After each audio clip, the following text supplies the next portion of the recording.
Hi, I'm Robin Hardin. Welcome to Dreamcatcher. On today's program, we are going to hear dreams about real-life situations. One woman dreams that her boyfriend has cancer. She has this dream a lot and it scares her. Another woman has a dream a lot of you have about being in the bathroom. And then Destiny, she shares a testimony of a reoccurring dream that had her frightened, but she shares how the Lord delivered her from that. Stick around and hear what the Lord is saying to them, because He's talking to you too.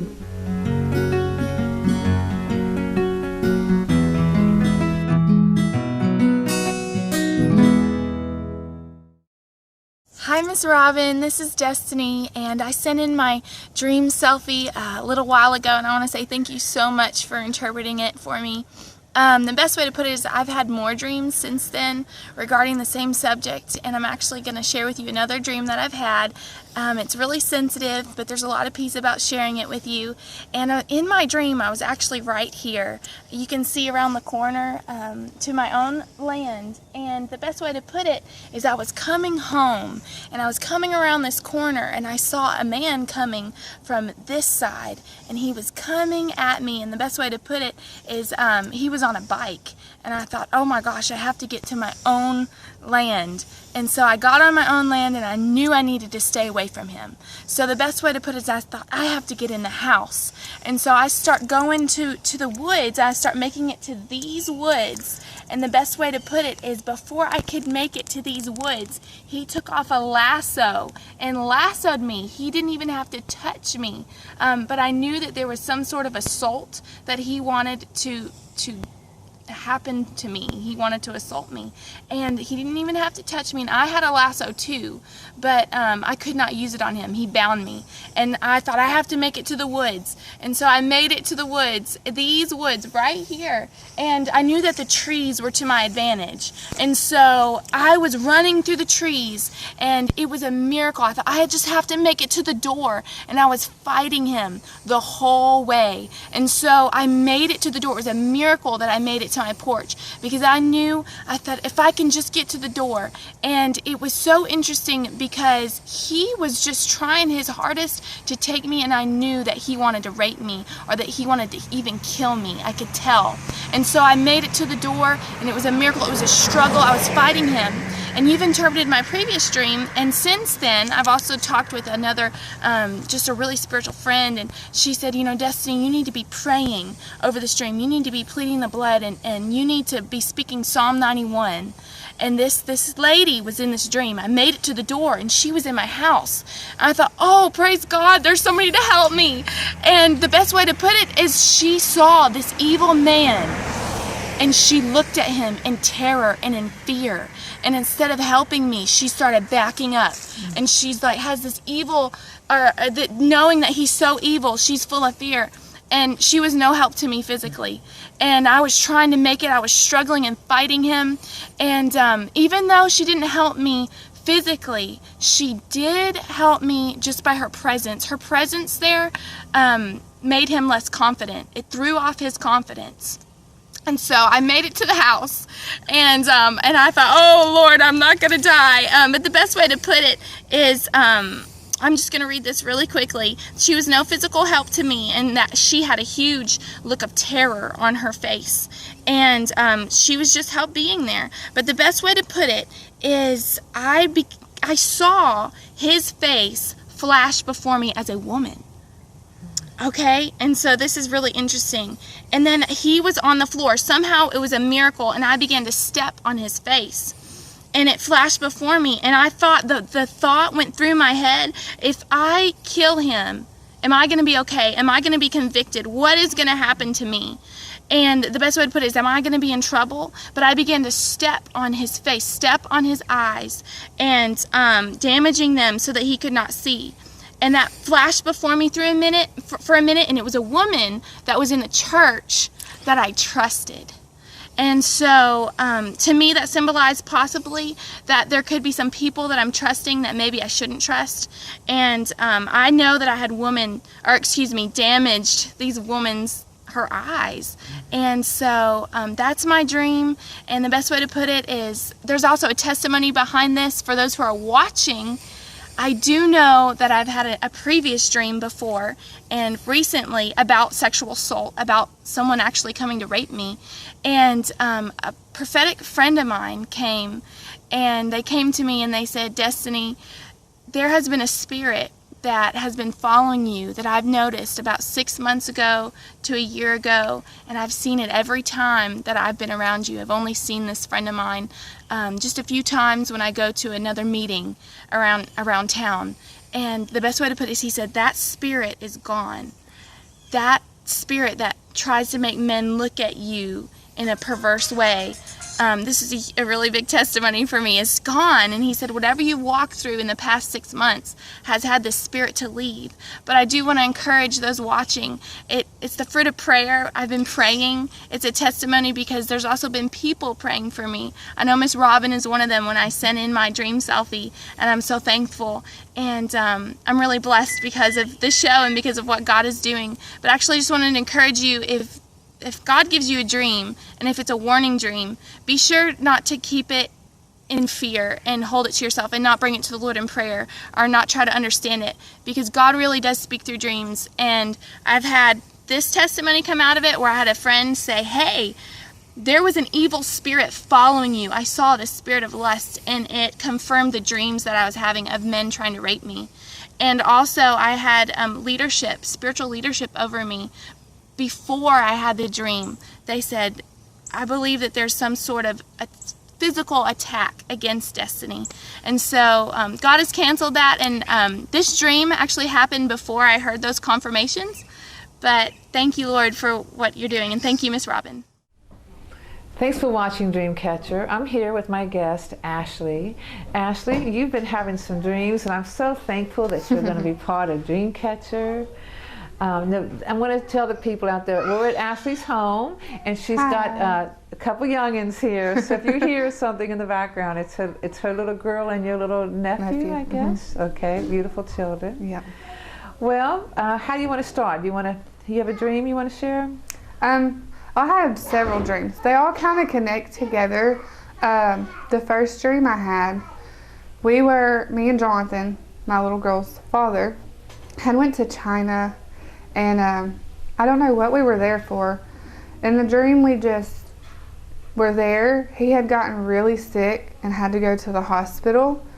And I remember wandering the streets, and the streets were full of people, and I couldn't understand them because of the language that they spoke. And I was trying to find the hospital because I had wandered off to go help some people. And then I was looking for the hospital to get back. Jonathan, I'd gotten back to the hospital, and he had been diagnosed with cancer. And then the dream ended. The next dream I had, he was at home and he had cancer. And then he had went to the bathroom and he had thrown up and used the restroom, and there was blood in the toilet. And so I was like, okay, took him to the hospital. He had cancer in that dream. The third dream I had, we were at my mom and dad's house, and he was there staying the night with us. Our son that I'm pregnant with right now, we were there waiting for his arrival, so we stayed there so my mom and dad could help with the kids and everything. And we were in the room, and then all of a sudden Jonathan comes crawling through my mom's kitchen. But when I looked at his face in the dream, his face was almost like a demonic zombie type face. It didn't look like him. And he was throwing up blood again. And we had took him to the hospital. He went there. They sent him home, and everything was fine. The next day, I had went to the hospital because I had our son, and Jonathan, my mom and dad were taking care of him, and he kept passing out and having those fainting spells, so they took him back to the hospital.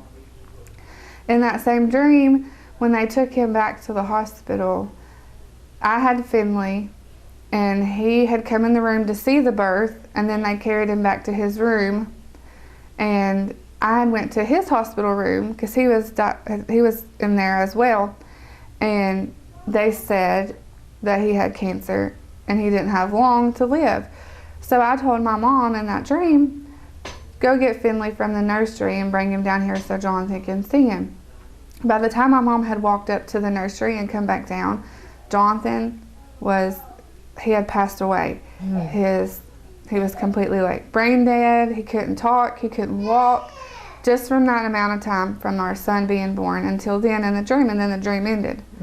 And he also has a daughter that he signed his rights away to the adoptive father, and he just didn't have time for her, and then all this stuff kept happening, and then all of a sudden we just got reconnected with his ex, and me and her become really good friends, and our daughters become really good close sisters, and it was just weird how it all lays out together that, you know, he had cancer in all these dreams, and then he passes away, and then I get reconnected with his ex and his daughter that he had signed the rights away to. So, yeah, unfortunately, cancer is a disease that eats at us. In real life, what it is it's a cell that doesn't heal itself. So they give you chemo and kills good and bad cells, and the good cells they hope can heal before before the bad cells kind of get worse and don't take over. And think of that spiritually. yeah. Sin eats at us, and it usually eats at us slowly. It doesn't usually just, people don't just wake up one day and are evil. They they miss church, they fall into temptation, then they fall into sin, and it eats at us slowly, and that's what the Lord was showing you. And even like in real life, cancer can be a death sentence, or it can be something we can be healed from. But without God, no one is healed. You go to a doctor, they give you medicine, they cut you open, they stitch you up, but the healing is done by the Lord. And that's what he's showing you in this dream, is that Jonathan is slowly being ate up by sin of some type. And there can be different reasons why that happens. It can be fear, it can be that he got hurt in church as a younger person and he doesn't want any part of it. I know he had a really bad childhood growing up, because his mom and his dad were divorced, and then his mom went down a wrong path with drug abuse and alcohol abuse, and then he had to be the grown-up. He had to take care of his brother and his sister. And so he didn't get to be a kid. Now he wants to be. And now it's like, you're almost 30 and he's still in that lifestyle, and it's just, you've got to grow up sometime. And I don't think he understands where I'm coming from, because his mind is on a different level than mine is, but it's just all stems from how he grew up, and they didn't grow up in church, and so he has no spiritual background at all. Did he follow the mother's path with addiction? Was that passed down to him? No. Good. No, he's done good on that. It's just his mom was very selfish, and it was more of what she wanted to do when she wanted to do it versus the kids' needs first. And I feel like that is what he has learned from her. Right. But the fear is, you had so many dreams of him having cancer. It was in the first terrifying. dream, it was cancer in a foreign land where you didn't have anyone to talk to, and because you couldn't speak their language, and they didn't speak yours. And so the Lord was showing you in that particular dream that when this first started, when you first noticed, it's time for him to grow up. You haven't felt like you've had someone you could talk to who would understand. And whether it's because they would judge you, or you felt like they would, or they wouldn't understand. In the dream, it was communication that couldn't happen. And in real life, here you are with a man. And it's communication that's hard to get through. Because he has different views, and I have different views. And it's like, no matter what it is, we always disagree. He never agrees with me, and I never agree with him.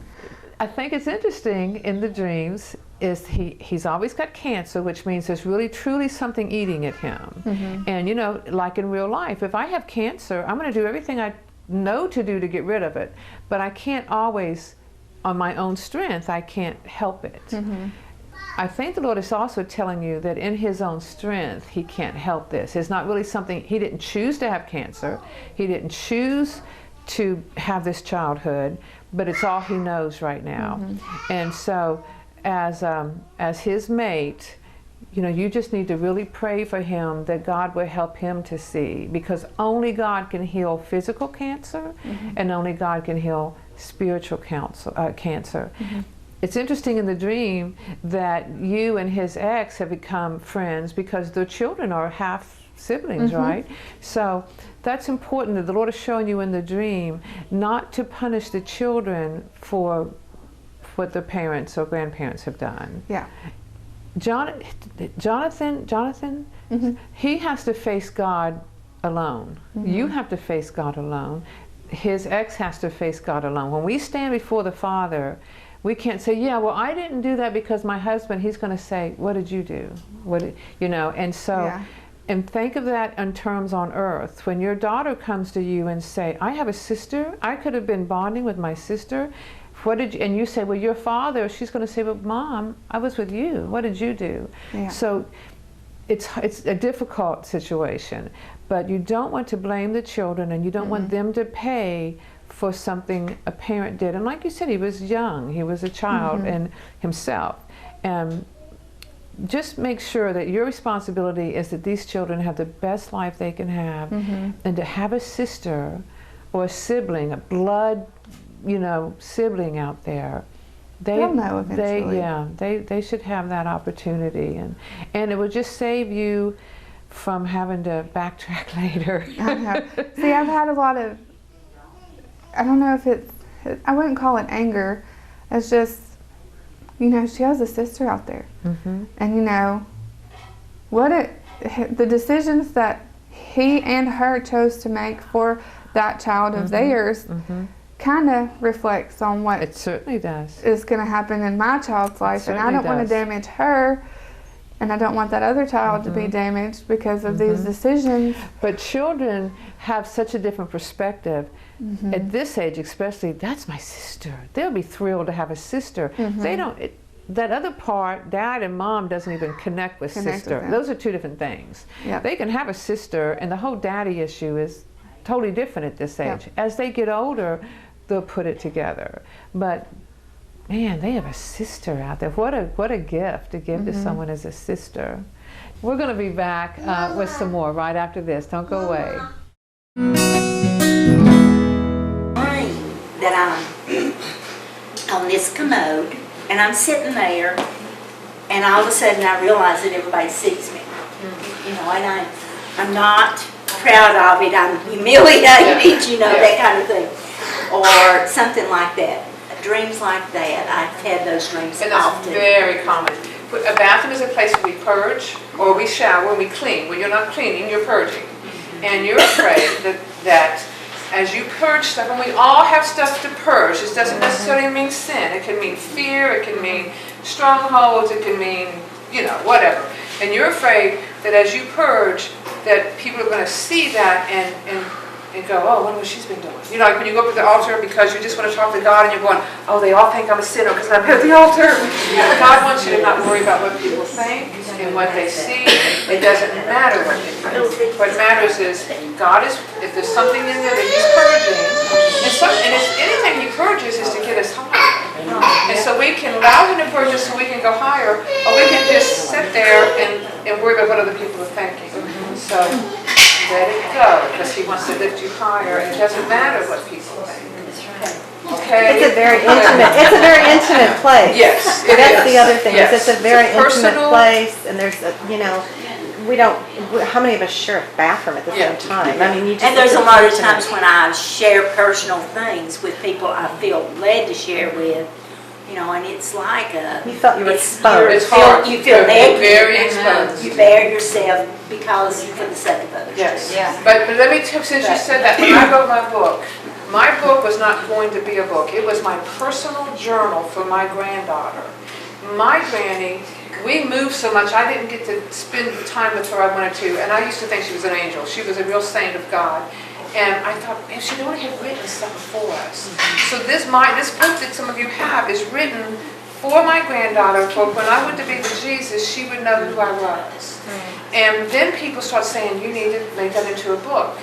The book came out, and I have like 1,000 copies of whatever, and my husband says, you got to sell these now. And I said, I can't. And he said, we have to. We spent a lot of money. I said, this is too personal. This is my heart. I feel exposed, and I'm not sharing this book with anybody. And that's how the devil would stop. That's God's word. I didn't write that book. I literally would sit at the computer with my eyes closed and type, and when he was done, I had nothing else to say. Now, some of it was written on napkins, and some of it, but when he was done talking, I couldn't write a sentence. So I know that that's his book, those are his words, and as long as I'm too afraid, there's that little fear again of being exposed, then I wouldn't share his word with people. So don't let their thoughts make you feel, he wants us to come to him naked. That's a scary thought. We all look better with clothes on after 18, We all look better with clothes on. But he wants us to come to him naked. Transparent. Thank you, Pam. That's brave. Walking, Talking, Debating, and Arguing with God is a lighthearted collection of short stories depicting some of Robin's real-life experiences and testimonies. You'll laugh and cry as Robin shares her plight of being the new kid year after year. Take a trip along Robin's spiritual journey, which she describes as straight and narrow and straight up the side of a mountain. The 3-book series is now available at Amazon.com. Now, did you tell me that your husband had a cancer scare in real life? Yeah, he did. He had gotten food poisoning from a fast food restaurant and was sick for several days. And he had went to the restroom on the 3rd day, and his urine was brown, and I was like, that's not a good sign. We're going to the hospital. So I told him to go to the hospital, and I would meet him there once I dropped Sadie off. And we got there, and they did all these tests on him, and they did his blood work test, and that came back first, and his white blood counts were extremely low, and his platelets were extremely low. And they told him that it could be 2 types of diseases, and the first one was cancer. So they did more tests, and they said that he would have to be sent to an oncologist. And they ended up sending him to an oncologist, and we went to that doctor, and his blood work and everything came back perfectly normal. He also has like these weird anxiety spells where he can't breathe, he'll feel dizzy, this and that, but everything keeps coming back normal.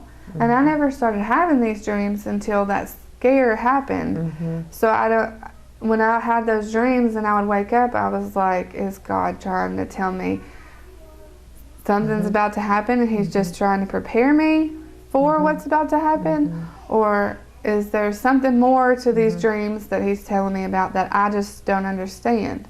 Well, I believe it's both. I believe, just like in the Word and in life, most things have a spiritual meaning and a physical meaning.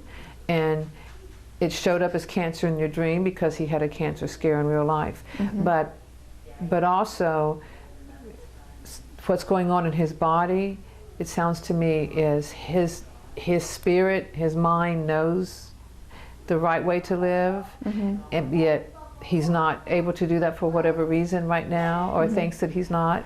And when you're not living your own convictions, our spirit and our body and our soul are all together, and if one of those are out of line, it's going to affect us. If my mind or my soul is thinking things that I know are against what I should be doing, my body is going to react, and many times it's going to be sick, especially with panic attacks, and your body's going, something's up. He started getting really bad panic attacks a few weeks after he signed over his rights to his daughter.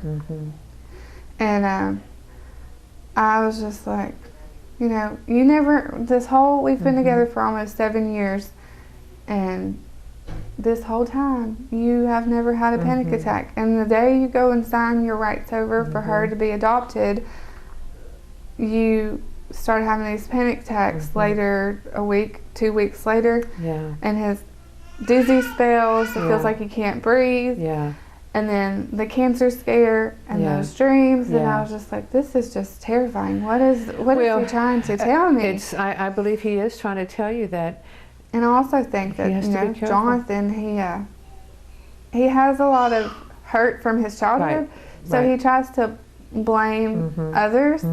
So he can't actually learn right now that what he's doing is his choices and how his repercussions of what he's doing. Right. He wants to say it's my fault, it's his mom's fault, it's everybody else's fault, but you're grown now. Right. Everything is your fault, your choices. Right. And I still think that that's what he's having a hard time with, because before I had gotten baptized, everything was, everybody else did this, everybody else did this, and it wasn't me. Now I see it as, well, maybe I shouldn't have said this, or maybe I shouldn't have acted this way. I can take action and say, I shouldn't do this and I shouldn't do that. He hasn't come to that stage yet, and I think that's a big part of it. Is he's still in denial. I'm going to blame others. And you just have to, all you can really do is pray that God will open his eyes. God is obviously talking to you through dreams about him. He's trying to get his attention. And I just suggest you just really pray that God will open his eyes, because we can't change someone else. It's his choice. But as long as you continue to live holy and follow the Lord as to the best of your ability in the chaos, and he'll see something different in you. And either he will say, hey, I want that, I want what she has, or he'll push away and run. But you know, you have a little one and you have a little one on the way, and your first responsibility is to them. They deserve to be brought up in a Christian home, regardless of who daddy is or where daddy is, and you're going to, like I say, you're going to answer to the Lord, and these babies are looking up to you. So it's a huge responsibility, but I know you can do it. I know you can.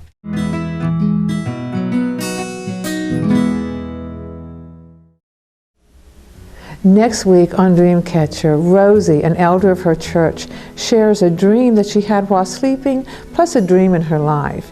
And then Kendall, a 16-year-old, shares a dream. But what is crazy is 2 people in my life shared dreams with me within minutes of one another. After they had their dream, they showed me a picture that really showed what their dream meant. These people had the same dream within nights of one another. You will not want to miss this.